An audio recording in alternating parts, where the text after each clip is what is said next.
Hey guys, and welcome to my first review of Inuyashiki. Now, this is a story about a thirsty old man, but in a good way. So, I was incredibly impressed with this first episode, and I'm just really excited. This might be my favorite one so far. I'll be honest, I haven't seen any of the other ones, but I think this is really a top contender. The whole tone of the first episode was just everything that I look for in an anime. So I'm really excited to just get into it. So the first episode is called Ichiro Inuyashiki, and that's the main character's name. Now this man is 58 years old, though look at him, he does not look it.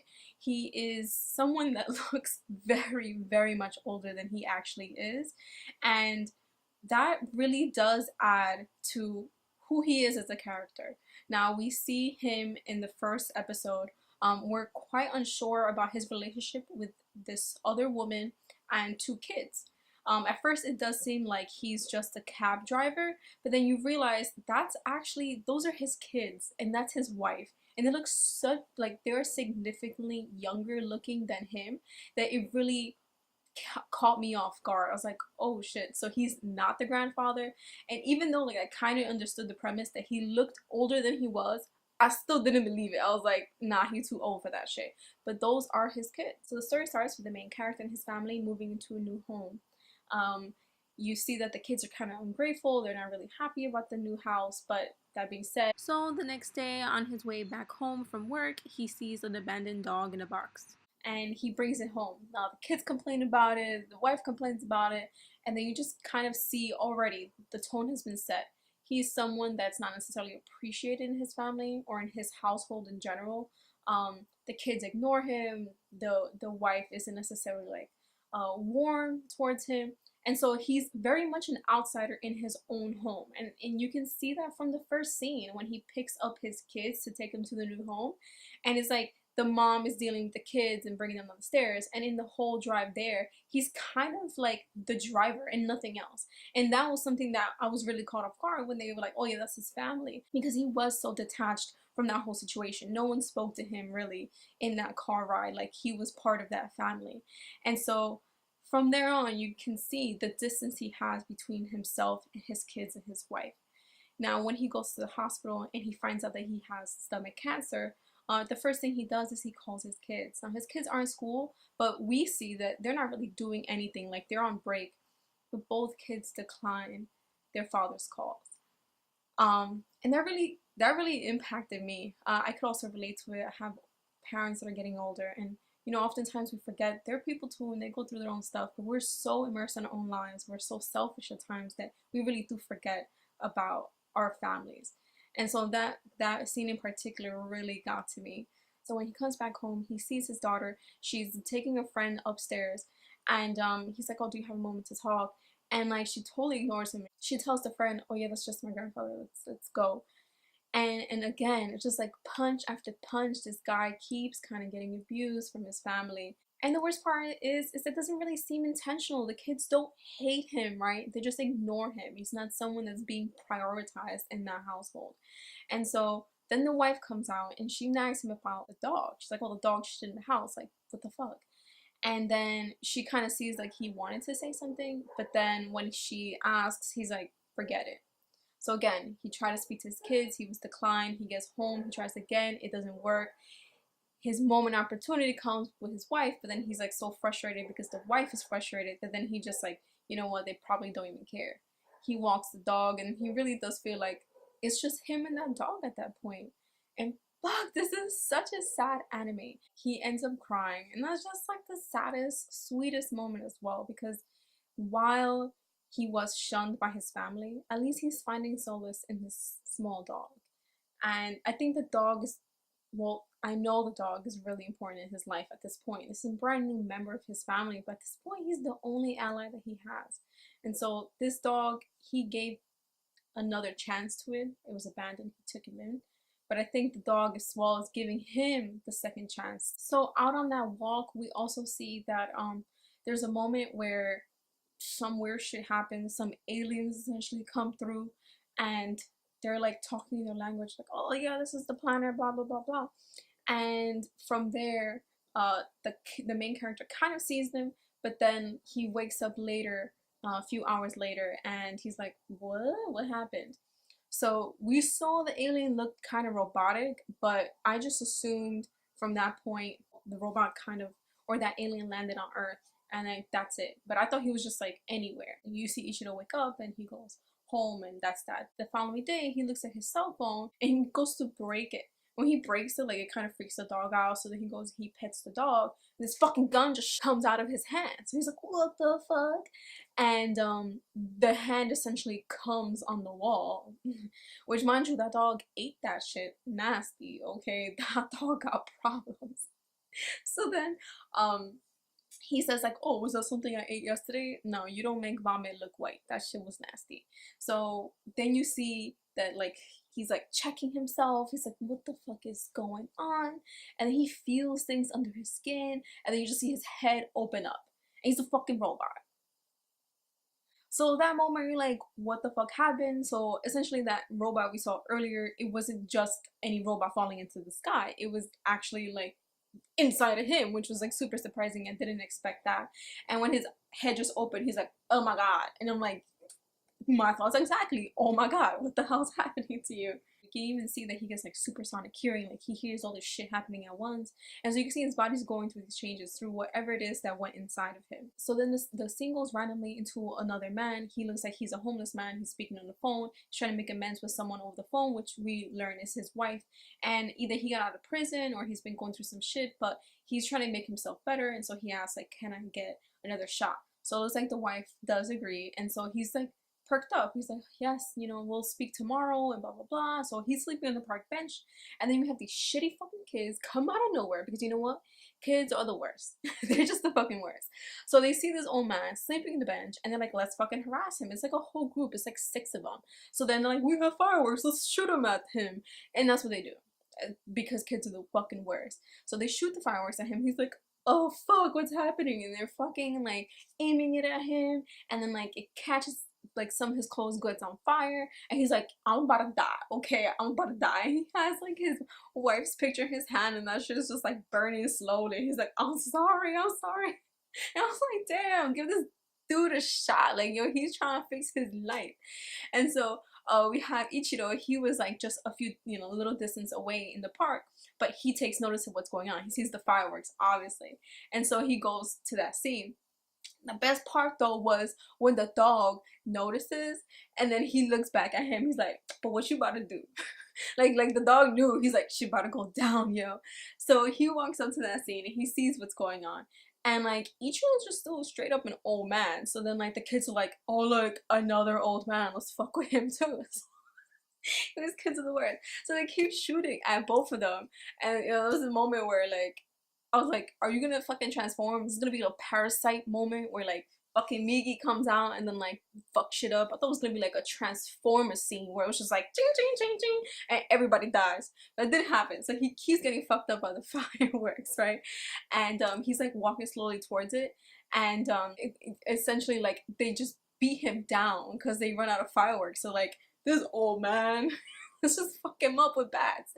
And that's exactly what they do. And I'm laughing now because it's like really fucked up, but I was like really upset when this happened. I was like, these fucking kids don't have anything better to do. Are you kidding me? Ugh. But anyways, people are that shitty. So that's why, again, this anime is so good, because kids would do that. People are terrible and they do things like this. And so the homeless man was like, oh fuck, I'm gonna die too. Because after they beat the shit out of Ichiro and they essentially left him to die because they hit him over the head, and you're like, he's done. And they're like, let's kill this guy too. Shit, a witness, right? Fuck that, right? So they do that, or they attempt to, and then you see like this fucking machine just open up Ichiro and like scanning that shit. So you see like there's a camera behind his head, and he kind of just that monster, the alien, whatever's inside him, is scanning all of the kids, and you see like fucking profiles, who they are, what school they go to, and at that point then like it starts recording, and you're like, okay, like what's it gonna do? Is it gonna like speak out for them? Is it gonna like blast them? And that's exactly what happened. He made them insta famous, and he essentially, or the machine essentially, broadcast the whole thing, you know, them bullying these 2 men and essentially trying to kill both of them onto the internet. So yeah, after that happens, you see that the kids bounce they're like, oh fuck. And then the best part was like, yes, vindication. They see that they got caught, and the kid's like, it's over. Yeah, you piece of shit. The fuck you thought was gonna happen? You're garbage. Like, good. I hope fucking they stone you in the public square. Fuck. Sometimes we need to bring back that old archaic shit, because there's people that just straight up don't deserve to live on this earth. Seriously. But yeah, they realize like, oh fuck. And so after that, you see the homeless man. He thanks Ichiro, and he's like, no, thank you. Like, you really gave me the second chance. And you know, I'm eternally grateful. Being shown that gratitude, it really lifted his spirits and made him very emotional, and it really did open him up to, you know, I guess hope, being hopeful.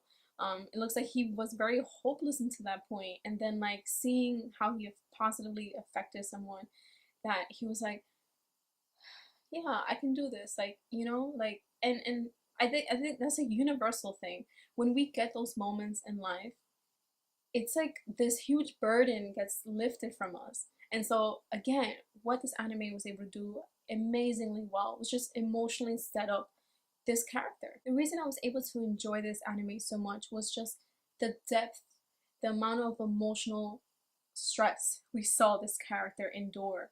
And really it was just kind of mundane things that happened to him. You know, there's nothing extraordinary about him. We saw he's being treated honestly in ways that people treat their family members. People get ignored. As you get older, you get unappreciated, right? And so he was in that moment, and the whole episode was really able to show like, this is his life. It's pretty shitty.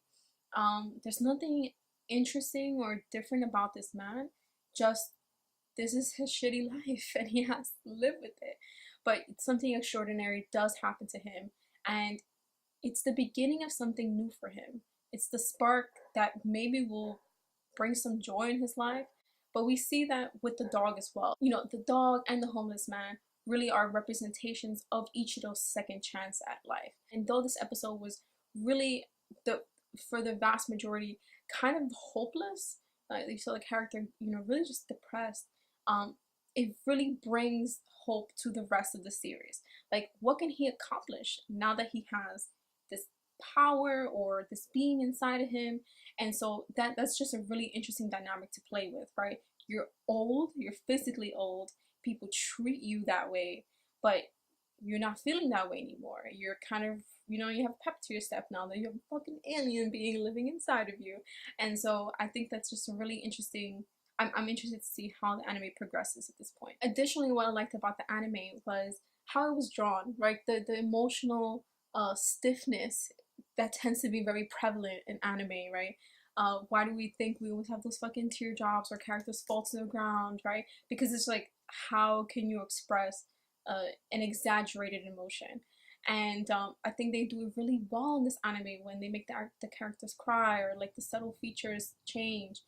You know, the homeless man when he really thought he was gonna die, right? There's a lot of crying in this episode, but it really does show the emotional range that they're willing to show in the characters, and not do it in this like superficial or tropey way. They're actually showing like, yeah, these characters cry, they're upset, and you're gonna see that. So I'm so excited for this anime. So I have to say the highlight of this episode is the kids getting caught, because of course that scene where like they're attacking the older man, you're like, oh shit, what's gonna happen? Is this dude gonna come to the rescue? Like, what does that even mean? Like, how is he gonna be able to help?